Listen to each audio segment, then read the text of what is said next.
टीकमगढ़ शहर के नगर भवन के पास कपड़ा शोरूम में लगी आग के मामले में नया खुलासा हुआ है। दरअसल आग लगने वाली बिल्डिंग के बाईं तरफ ऊपर जाने के लिए एक और रास्ता था, लेकिन घटना के दौरान मकान मालिक ने उस रास्ते के बारे में पुलिस को कुछ भी नहीं बताया था। जबकि आग लगने के दौरान मौके पर पहुंची पुलिस ने बार बार मकान मालिक से पूछा था कि इस बिल्डिंग में ऊपर जाने के लिए क्या कोई और रास्ता है जहां से रेस्क्यू करके इसमें फंसे दंपत्ति को बाहर निकाला जा सके, लेकिन यहां पर रहने वाले मकान मालिक मनोज जैन ने इनकार कर दिया था।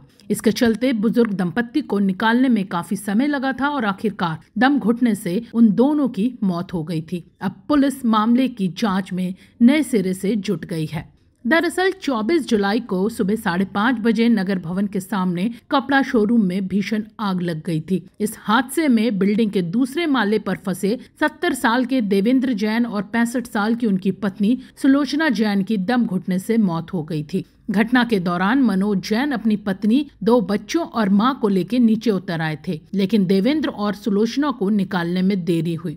आग लगने की घटना की जानकारी मिलते ही मौके पर एसडीओपी, इसके साथ ही थाना प्रभारी पुलिस बल के साथ मौके पर पहुंच गए थे। उन्होंने बार बार मनोज जैन से बिल्डिंग में ऊपर जाने के लिए दूसरे रास्ते के बारे में पूछा भी था, लेकिन उस दौरान बिल्डिंग के बाईं ओर बने दूसरे गेट के बारे में मनोज ने पुलिस को कोई जानकारी नहीं दी। इस दौरान आग लगातार बढ़ती चली गई और करीबन 11:30 बजे जब देवेंद्र और उनकी पत्नी को रेस्क्यू करके बिल्डिंग से बाहर निकाला गया, लेकिन दम घुटने के कारण उनकी मौत हो चुकी थी। इस पूरे मामले के बाद इस घटना में मृत बुजुर्ग दंपत्ति की 3 बेटियां मौके पर पहुंची।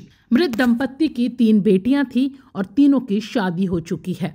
देवेंद्र जैन अपनी पत्नी सुलोचना के साथ भतीजे मनोज जैन और उनके परिवार के साथ इस बिल्डिंग में रहते थे। हादसे के बाद जब देवेंद्र जैन की तीनों बेटियां मौके पर पहुंची तो उन्होंने पुलिस को जानकारी दी कि इस बिल्डिंग में एक और रास्ता था, जिसे आग लगने के दौरान मनोज जैन ने पुलिस को नहीं बताया था। पुलिस जब देवेंद्र जैन की बेटी नेहा और सोनम के साथ बिल्डिंग का निरीक्षण करने पहुंची, तब दूसरे दरवाजे का उन्हें पता चला। इस पूरे मामले में जांच के बाद अब पुलिस का कहना है कि देवेंद्र जैन की बेटियों ने उनके भतीजे पर संदेह जताया है।